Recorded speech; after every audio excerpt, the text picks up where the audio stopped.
Hello there, Outliers. Niiamah Ashong here, and thank you for letting me be a part of your journey. Here we are on the Outlier. This ain't gonna work. Hello there, Outliers. Niiamah Ashong here, and thank you so much for letting me be a part of your journey here today. We are here on the Outliers Edge Roundtable, where we are surrounded by three amazing outliers who have keep finding ways to elevate themselves, elevate their mission, and elevate the people around them in order to create greatness and to actually keep building something awesome. Here at the Outliers Edge, we love to find people who are being authentic, high performing, and impactful in the work that they do, and to find out how they're able to do that in a way that like sustains their livelihood and also create something that is sustainable in terms of their impact. I love for you to get to know the outliers we're playing with here today. And so we will start off here with Gene, and then we'll go to Kim. We're going to make sure just give us a chance to get to know you here. Gene, would you mind letting us know about you and the game you're currently playing?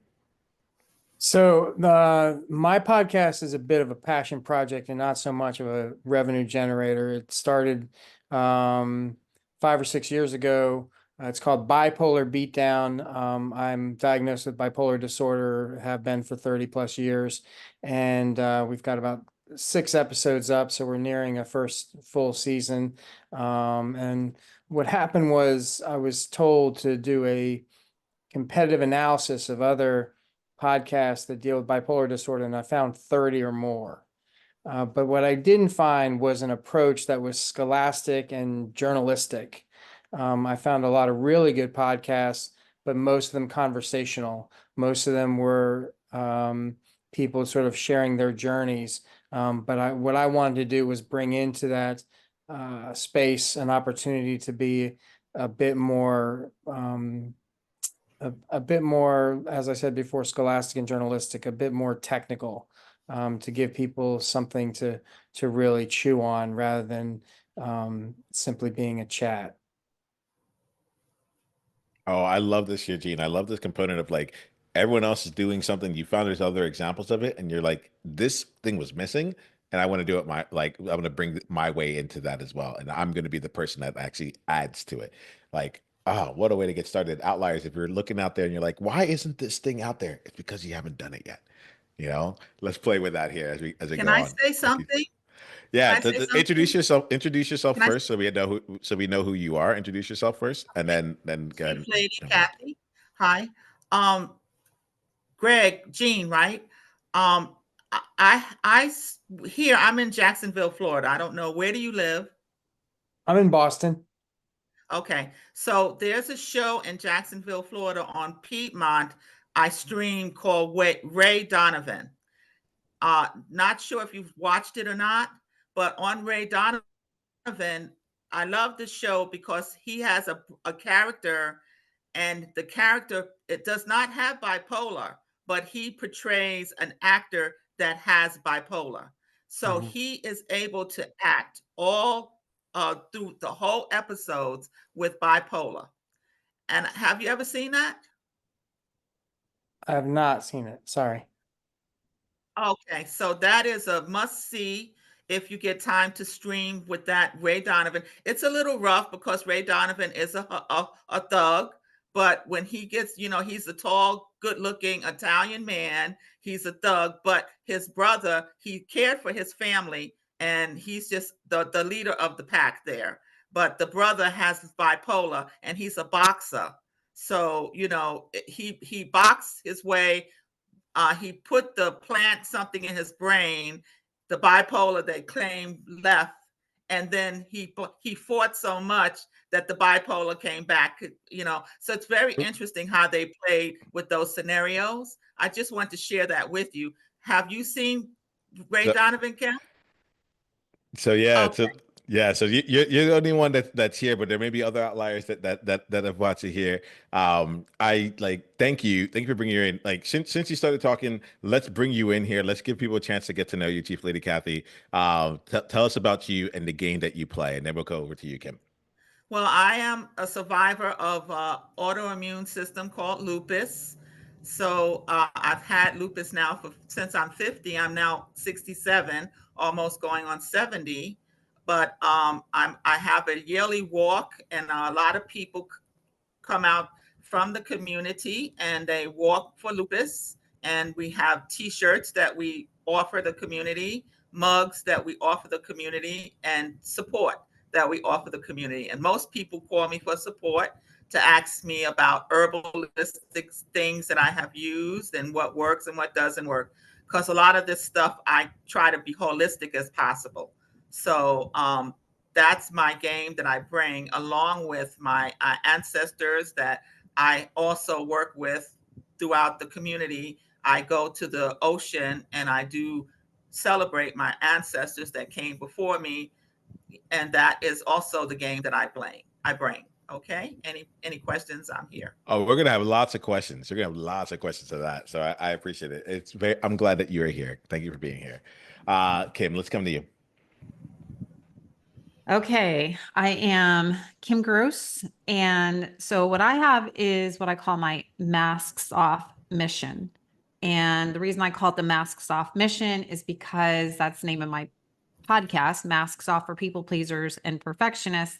And that's because that's the journey I went on. That's the life that I lived.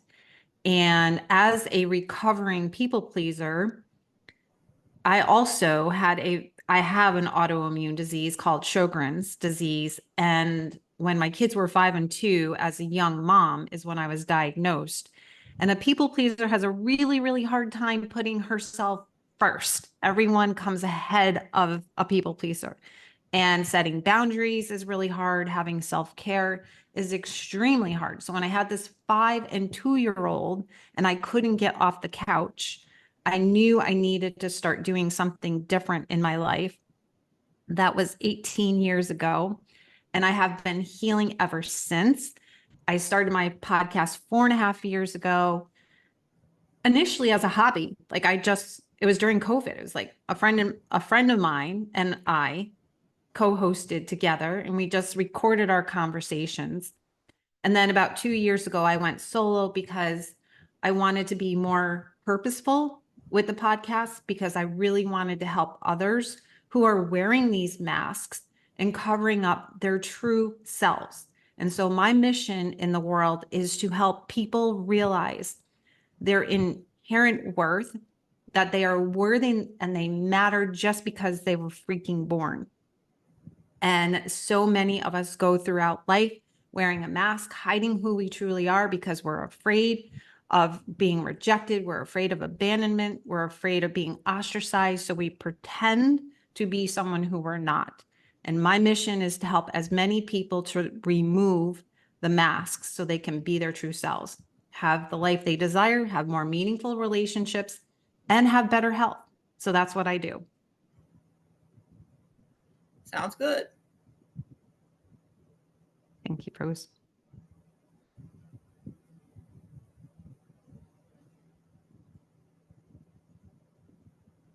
Hey y'all, I'm very sorry. I got booted out for a little bit here. Something happened here. Last I heard was that your mission is to help people realize their inherent worth, and then it grows. So let's just make sure that we get that captured, because I want to make sure outliers out there all know. So Kim, do you mind just saying that one more time? Yeah, sure. It's my mission to help others to know beyond a shadow of a doubt that they are worthy just because they were born. It is everyone's birthright to know that they are worthy, they matter, they're lovable. And so it is my mission to help them remove the masks that are allowing them to show up in the world as someone who they're not. And I think that was the part that maybe got cut out. Well, thank you, Kim. Thank you here. And y'all are seeing me do, I'm transporting to my phone, to the screen here. I love being able to be in spaces with people who just make things happen, and I appreciate you. I'm glad each of you are here. As you were talking, there was something here that was coming out, which is each of you are doing something that is purposeful. Right. There's a thing behind it to some extent or another, you're driven by it. And I am curious about what I call the hidden secret, or maybe the not so hidden secret here, which is something that that you bring to the table, something that you do that maybe most other people don't know about, but it's actually one of the secrets to your success. So it might be a way that you think about things. It might be something you do for yourself here. But my invitation is to like leave out like the how do I say it? The broader things, like I meditate, if there's something in there that you're like most other people wouldn't like even think to do this, but it works really well for me. I'd love to hear that here, just so we can give outliers an opportunity to just keep expanding. So I'm curious if any one of you has a not so hidden secret to your success that you love to bring into this space right now. I'll go first. Yes, please, Kim. I'm not sure if it's a hidden secret sauce or not, but it is tried and true, absolutely beyond a shadow of a doubt, works to be able to have the freedom, the joy, the peace, the abundance to return to who we were when we were kids. And for me, what I teach and my mission is that you have to do the healing work. Mindset shifts are part of it, but I don't care. It's my personal belief. You can do all the mindset work in the world. You can have all the positive affirmations in the world. But if your childhood wounds are still running the show, and I call it the inner child, if that inner child is still driving the bus, you won't be able to unhook from the patterns that keep you stuck, right? So if you're having limiting beliefs in your business or as an entrepreneur, and you're not getting the outcomes you want, or you're not getting the results you want, and you have self-doubt and you have fear, until that's rooted out and healed, it's my belief and my experience that things won't shift. So one of the things that maybe people don't know about that I do, which is called rapid transformational therapy, and that is hypnosis, which is getting to the root, the underneath root cause of why our relationships don't work, why we're not moving forth in the world the way we want to, why we're playing small, why we stay in our comfort zone. It's about getting to the root cause. So I don't know if it's a secret sauce or not, but it is definitely something that I can say from experience absolutely works. Thanks for that, Kim. We'll keep playing. Like I might even find out more about your secret sauce in the conversation as it goes on. But I appreciate you. Thank you so much, Kim. Gene? Yeah, I mean, I had a friend who was his partner was life partner was suffering from depression, and I'll never forget. He asked me. He said, what do you do to get through it?" And I said, "So and so, you've got to do everything all the time." And I sort of have developed kind of 5 pillars of combating either depression or bipolar disorder, and that is, proper nutrition, proper exercise, proper prayer, um, medication as prescribed, and prayer, exercise, nutrition, medication as prescribed, and I never remember the 5th one. It's all right. It'll come back to you. Like y'all, like I've seen this here. Outliers being like the last 3 minutes. He's like, and then this is the word. This is the one I was looking for. Let's take your mind off it, and it'll come back as naturally as it is. But like, let's say, Gene, that you did tell us the 5th one. Given like now that those 5 are all in the mix, what else do you want us to know? I think the key is to be kind to yourself. Mm.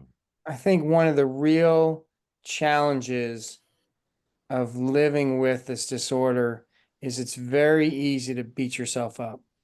And we live in a society where the outward trappings of it are really negative. And the stigma is really strong. And if you're not kind to yourself, then you can't really expect other people to be kind to you. And I mean, I think that's the sort of secret message, is to be kind to yourself. Nice. And thank you for just like living it right here, right? It's like we can just keep moving, we can keep flowing. I love when like who we are being, like it can't help but shine through, and that there's congruency, there's like a congruence between what we say and how we're showing up in the world, uh So let's continue here. Let me come to you. Let's see, Chief Lady Cathy. Let me come to you. Um, from your side of things here, what would you say is one of the hidden secrets, one of the things that most people wouldn't know about you? And I can imagine you being pretty open. So if there is something in there that comes to mind or comes to heart, share with us. Sure. Well, first of all, I kind of agree and disagree with Miss Kim, and I agree with Mr. Gregory or Greg, Gene, because I Gene. feel, I'm sorry, Gene, because Gene, I feel prayer is important. To have the right mindset is important. I also started with affirmations because I felt that affirmations, talking to my subconscious, is kind of like hypnotizing myself, because I have to, I picked up this book, Heal Your Body, and there's several books that she's written, uh, Lewis L. Hayes, and she has different conditions for everyone. So for my particular condition, she has right here for lupus. And it's interesting because it does say, if I do this daily, 3 times a day, or whenever I'm about to eat, it says here, lupus says anyone with lupus, and it goes with all kinds of people, medical situations here. It's alphabetized, A through Z. So for lupus, my affirmation says, I speak up for myself freely and easily. I claim my own power. I love myself and approve of myself. I am free and safe. And for me, that means a whole heck of a lot, because my childhood consists of a mother that was an alcoholic, and she beat me and she abused me, and I never felt safe. So reading this affirmation constantly made me realize that I had self-value, self-worth, and that I was in a safe place. And so I found that this book, I mean, many other books you can pick up. I bought this from Amazon, and you can look for healing books like that. And once I started saying those affirmations daily, along with the other secret is I got in touch with shamans from the Amazon forest, and I went through a ritual with them. And the ritual consists of they uh, poked, burnt my skin, and they ingested some medicine in my skin from the poisonous frog, but the frog was not poisonous. That's called, I think, awasi or something like that. You may be familiar with that.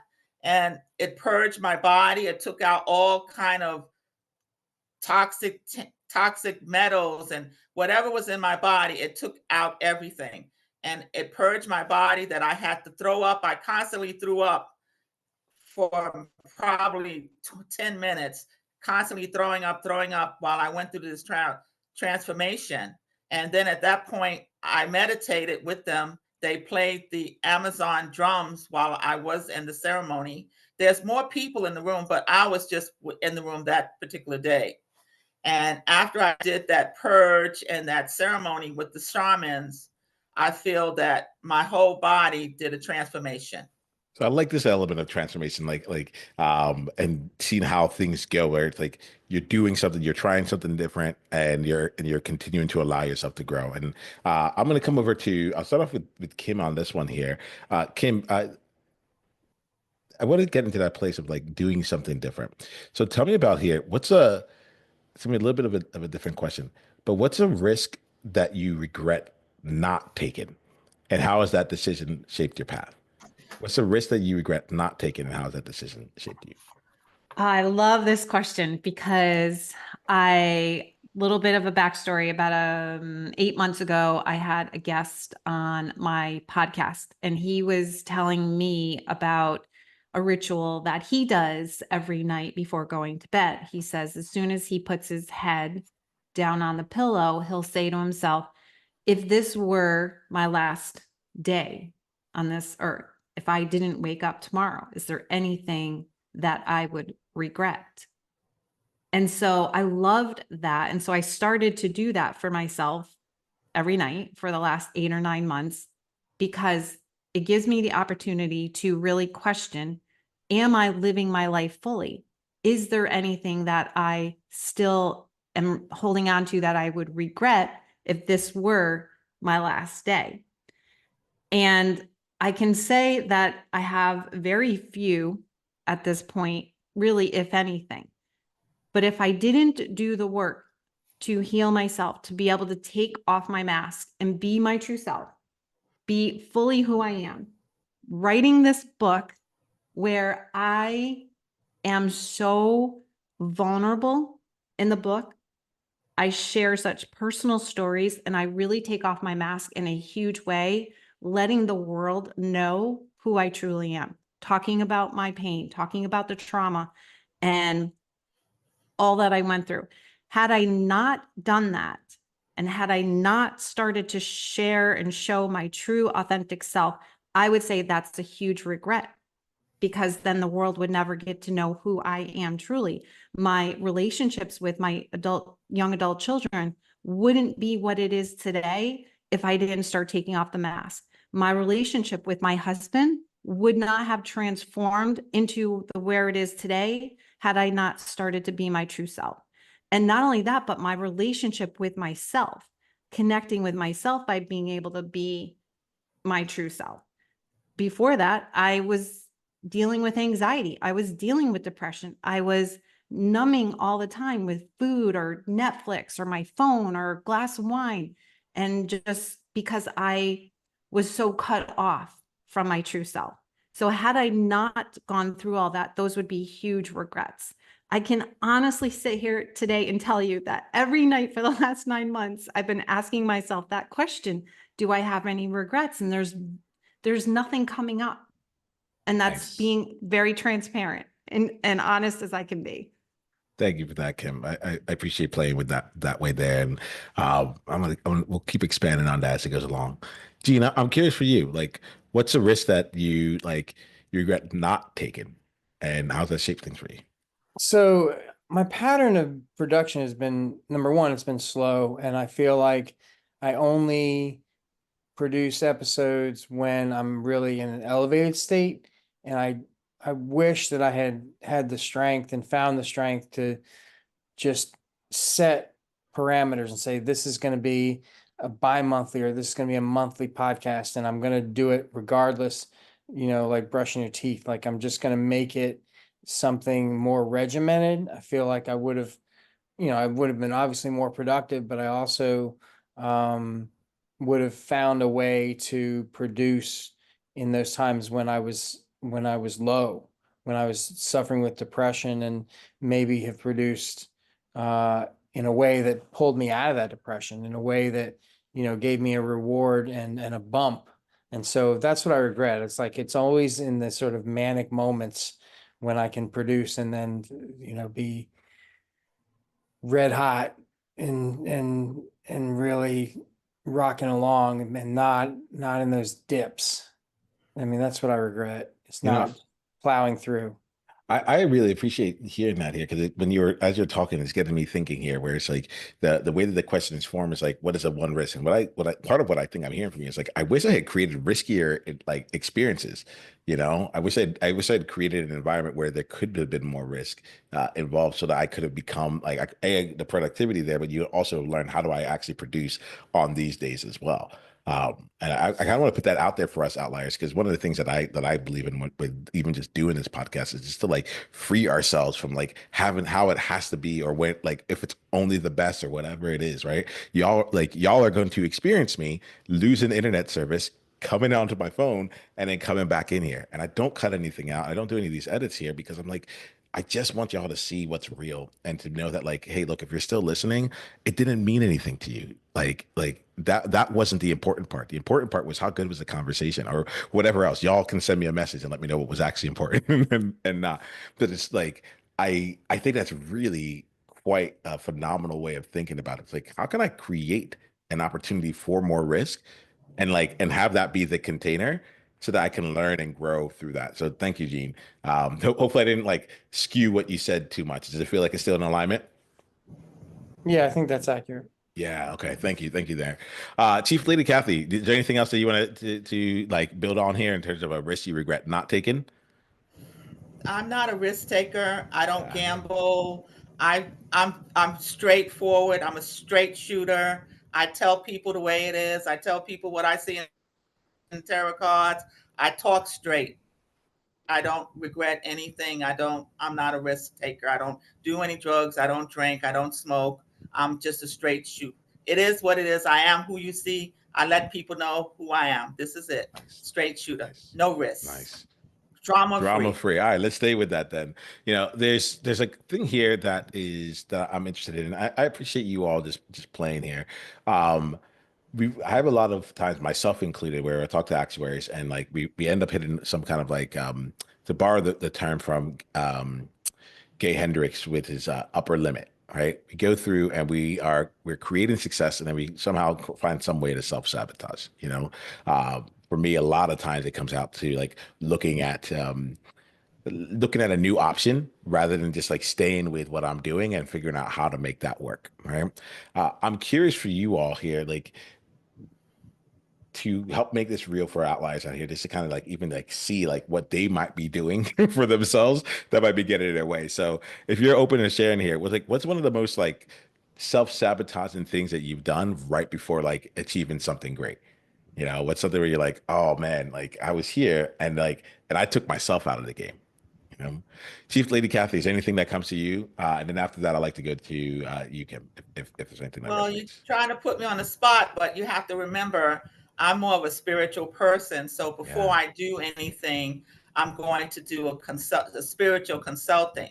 And if the spiritual consulting that I consult with, if it says that's not a good move for you to do, I'm not going to do it.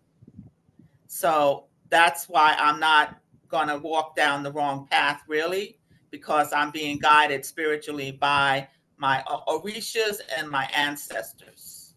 Yeah, thank you for that there. I love the consistency. Y'all amazing. Kim, anything for you? And then we'll go to Eugene. Okay, actually, if it's okay to go back to the question before, I did think of a risk Oh that is yeah? Bring it in. yes. Bring it in. Okay. So in a few weeks, I'm going to Arizona with my daughter. She's 22, and we're going to like a retreat place, and they have this bridge that is 150 feet off the ground. It's 200 feet long over a canyon, and I think the bridge is only about a foot wide. You are going to be harnessed and you will have like a helmet on, but nonetheless, you go across this 200-foot bridge. I said to my daughter, I will do it. It is taking a huge risk. I'm fearful that I'm going to probably be a chicken shit and back out when I get there, but I think if I don't do it, I probably will regret it. So I don't know. I'll have to come back and share with you whether I cross that bridge or not. But in terms of Gay Hendricks and the upper limits or self-sabotage, I used to do this all the time because that is one of the main characteristics of a perfectionist.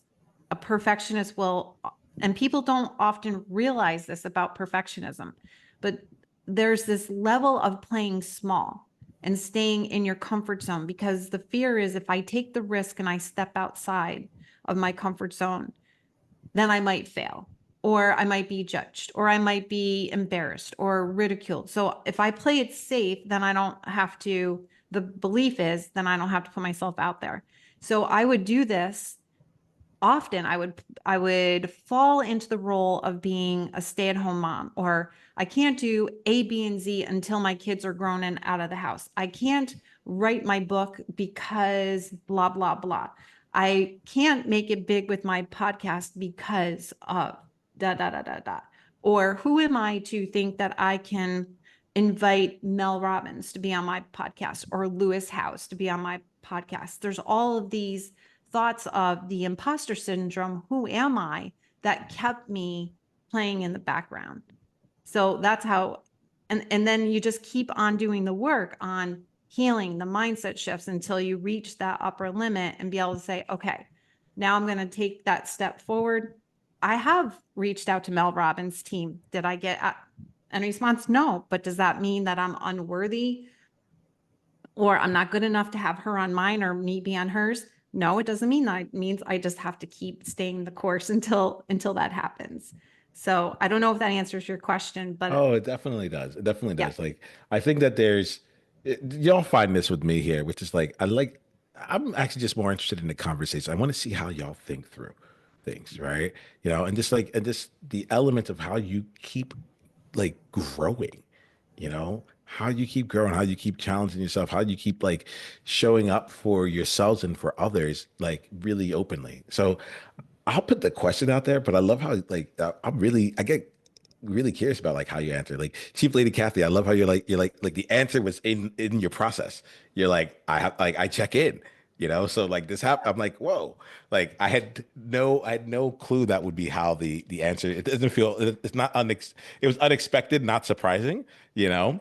Um, but yeah, Remember, Kim. I paid my dues. Remember, I mean, when we talked about this, Hmm. coming from my childhood, dealing with my healing with the abusiveness and the alcoholism that I had to deal with growing up in the Bronx, in the ghetto. So I know how it feels to be in the ghetto, how it feels to be living like without nothing, to coming out of that, to entering into your own, to knowing who you really want to be and what you really want to study. And I had discrimination from my own people, my own family, because I started practicing, wanted to know who my real roots was. So it's like, but you're supposed to go to church. You're supposed to believe in this. And I'm like, no, I need to go to Africa and I need to know who my ancestors are, who I am first before I know about anybody else. And once I started learning about who I am and what I represent, then I'm going to go and listen to what you're telling me. So once I find who I am, I know the truth about me. And that's all I can tell you is about who I am. And I agree with Miss Kim on that. I'm all about knowing the truth. And I told my mama, I told my family, I don't care what is going on. I am going to buy a ticket and go to Africa and write a book about my journeys. I wrote a research. I did my research. Thank you, Kim. I did my research and I went to Africa and I stayed for a month. I had a 4 visa passport, so I could go 4 months at a time. So I stayed in Africa until I wrote that book, until I learned about that culture, until I found out my answers. And that's what gives me the strength that I have today to discuss this with you and anybody. Thank you, Miss Kim. Thank you. Hmm. Hmm. Kim, is there anything you want to add in here, Gene, yourself here? Well, I mean, I've started so many projects and not seen them all the way through, and that's been a little frustrating. I mean, I was a newspaper reporter in my 20s and then a grad student, got a master's and a PhD in English. And so I've got the chops to do the 3 writing projects that have all started: a screenplay, a poetry collection, a memoir, like all these things. And I can't seem to get them. Maybe someday they will be birthed, but right now, whatever it is preventing me from follow through. And that's a very frustrating and challenging situation to be in. I mean, I think the solution is to pick one, and to commit to that one project. And maybe it's the podcast. Maybe that's the one thing that that I do. Like I said, it's a side project. I work full time, and so it's real challenging to have it on the side and to be able to get things done on a timely basis for it. So Yeah, What do you do full time, Gene? I teach high school, What grade? senior honors, English. Okay, good. yeah. I'm glad you asked that because, like, I'm like, how do I say it? I feel like I'm getting a more full picture of you too as a result of that too. I'm like, okay, like, yes, I'm hearing about the things that aren't getting done, but I'm like, oh, you show up every single day for this year. Like I get why you're like, yeah, like I could do this on the side because like I'm sewn up so fully for these students that I'm shaping. You know, thank you for that work that you do. Well, thanks. Yeah, yeah, Definitely. I yeah. love the synchronicity of the group and just the connections, because before I had my son, I was a high school English teacher. And then I have the autoimmune disease. So like, I just love the connection here. Yeah. So cool. You know, I want to put that out there because like outliers, a lot of times we think that we are alone. You know, I made up this thing called Outliers. I know there's someone else that has a book out there. Malcolm Gladwell has his book Outliers. So I think that helps open up some doors there. But like, it's not a real thing. You know, I'm just like, it's the edge for outliers. Like some people say, yeah, I'm in, and some people don't, you know, but it's not a thing. You can't go look it up in a dictionary and be like, this is exactly what he's talking to. But what we can find is connection. What we can find is the element of people who are, I say, a lot of people are like, I want to be in like-minded rooms. I'm like, I don't need like-minded rooms. If we're all thinking the same thing, like I get bored, you know, like I want a different minded room, but like-hearted. And I get that your hearts are very similar, right? Like spirited, like y'all are like you have like purpose, like you're doing something here. And I want to just put that out here where it's like, Kim, I appreciate your ability to grab connection, you know, and to establish connection, you know. And I think like you talk about like getting rid of the mask, and I think that like that's one of the benefits that come off of it. Like you can connect with everyone because you're just you, like you belong to you, so you don't have to like turn into something. You're like, this is just what I am, you know. This is exactly it. So like I want to just say like I think it's a testament to the work that you do and the work that you do and the work that you've done for yourself. And I just really feel that here in this space. Any other thoughts here? We'll wrap it up right afterwards, but like just wanted to see if there's any closing thoughts that you have on that. I would like to hear more in the future about what Greg is going to do because I kind of feel that where he's at with his podcast, in my opinion, he should vocalize this and move it to the teens, talk to the kids because the kids need guidance. Some kids are troubled and some kids are in an abusive situation. And so if you are in a situation to help young teenagers like that, in my opinion, I suggest for you to do that. Maybe bring this into your podcast in the future. Nice. Yeah, Gene, if there's anything you want to say, you can. You don't need to. But I love that. Like, I love finding the spaces with outliers because we can find opportunities. You know, is there anything that you do want to say on this, Gene? Otherwise, Well, I mean, just typically it's the diagnosis has been there are some teenagers who are diagnosed, and it's usually teenagers who have family members um who have been diagnosed with depression or who've had like catastrophic endings. And so I do know of people who were 15 or 16 who've been diagnosed bipolar. Typically the onset is like mid-20s. That's usually when and um there's no like direct, it's not like you take a test and you're bipolar. It's typically something has happened. You've had a manic episode, you've been hospitalized, and then from there, you move through with treatment. So yeah, so I mean, I think that there's a way in which young people can be identified and there can be preventive work done. So that's, to that extent, that's definitely a useful comment. Thank you.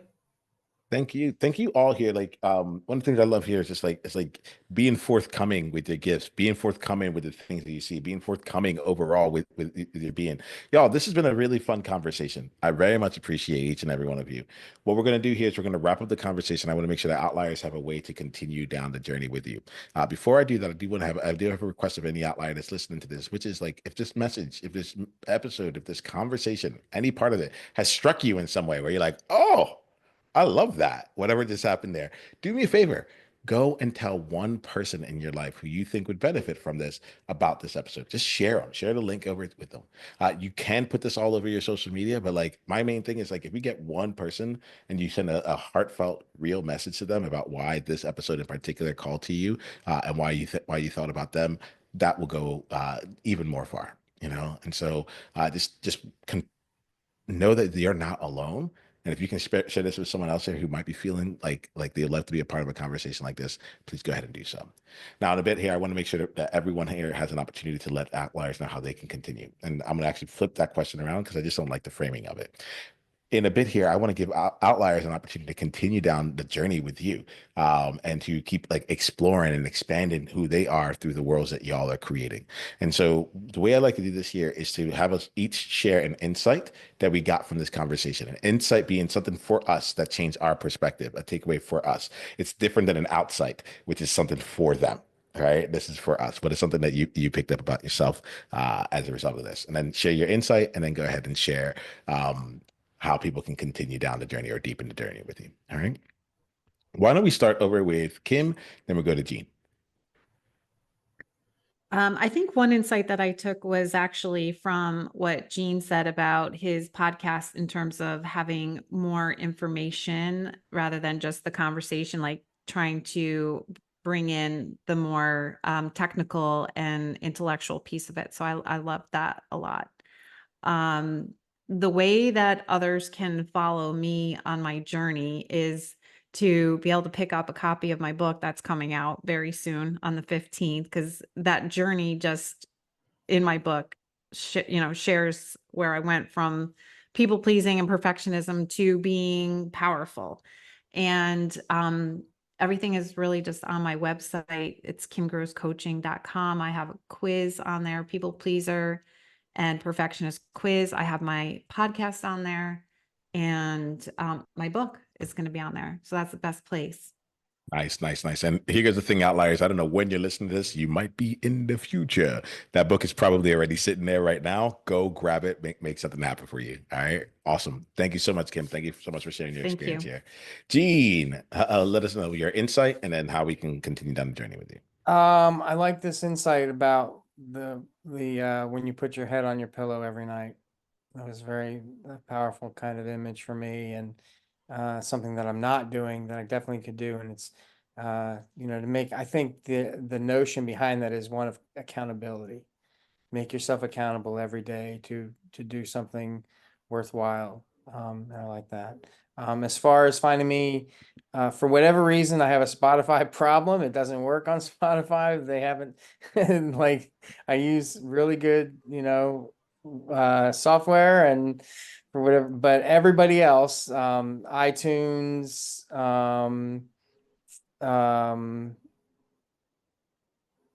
Pandora, everywhere where you get podcasts, Stitcher, there's like the podcast is up, every episode is up. I feel like it's good work. I would love to have more followers, and so check it out, Bipolar Beatdown. Thanks. Thank you so very much there, Gene. And then Chief Lady Kathy, bring us on home. Tell us here how we can continue down. Well, firstly, your insight, and then how we can continue down the journey with you. Okay, my insight, I definitely connected with Kim because I like that she is real. She's letting it all hang out. I love the for realness, and I miss people doing that because everyone hides behind bullshit, excuse my language, and they never tell you what it is. They beat around the bush and take you somewhere else. So I do resonate with Kim and how she's headed in that direction. And I would love to see in the future where she's going with everything with her books. And I congratulate her for that book that she's just written. Very much so, as well as if you want to reach me, I don't have my website up right now. I had it for many years up, but I found that working with myself, contact me at my own publishing company, which is chioripublishing@gmail.com. I'll be happy to send you some of my links that I've written several stories, romance stories, sci-fi stories, to teenage track stories to bring up teenagers to keep running and building them lives up, So with that being said, I wanted to thank you so much for everything that everyone has shared with me and the audience today. I look forward to seeing everyone again. Thank you for everything. Namaste. Namaste. Like, thank you so very much, Outliers. I wanted to say on behalf of all Outliers here, thank you for taking your time. Thank you for sharing your experience. Thank you for sharing you with each of us here today. It's a pleasure for being in space with you, and I'm excited to see what you do from here. Until then, be you on purpose. Journey on.